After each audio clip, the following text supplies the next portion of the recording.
Greetings, citizens of the Imperium.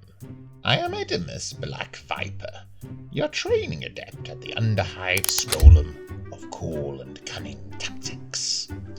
In today's lesson, we're going to be learning about everyone's favourite self-roasting underhive delicacy, the Cawdor bomb rat. Are you sick of your bomb rats being shot before they can deliver their payload? Tired of wasting credits on grenades that never hit their target? Bored of wasting a rat that could have ended up in a green fungal growth stew or delicious rat au vin? You are not alone. The number one cause of death amongst bomb rats is being shot by the enemy, when every emperor botherer knows it should be self-immolation. So, Edimus, I hear you cry. How do we make sure that our verminous pets achieve their ultimate goal in life, to cause havoc and mayhem in the underhive? Good question. We will use a tactic so cunning, but it's just been appointed Professor of Cunningness at Poxford University.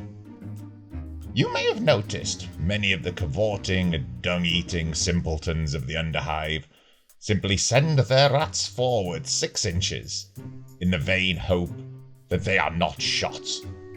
And although this does lead to the merriment of target practice, it will usually leave your rats glooped in no man's land.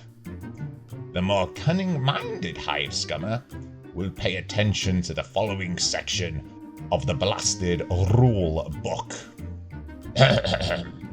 When the bomb delivery rat is deployed, place it so the edge of its base is touching that of the fighter, and make an intelligence check for the fighter. If the check is passed, the fighter may choose which direction the rat moves in. The rat may move up to 6 inches. And here's the important part. At the start of every subsequent round, after rolling for priority, but before activating any fighters, if the bomb delivery rat has not exploded, then it will activate again. So in other words, you don't have to wait for the bomb rat's owner to activate. The rat will reactivate at the start of the round before any other fighter. So, if the rat is deployed as your last action in the round, it will be able to cunningly move twice before any of the foul dregs on the opposition can even activate. As one of the cheapest and most worthless and plentiful gangs in the underhive, Cawdor should almost always outnumber their opponent. So simply leave your bomb rat wielding lunatic hidden safely out of sight until the enemy have activated all of their fighters. Then feel free to deploy your rat, his full 6-inch move, safe in the knowledge that he will activate again before anyone has the chance to shoot him. Then, at the very start of the next round, reactivate the flea-bitten firebomb and send him forward again another 6 inches, right into the heart of the enemy position to wreak havoc.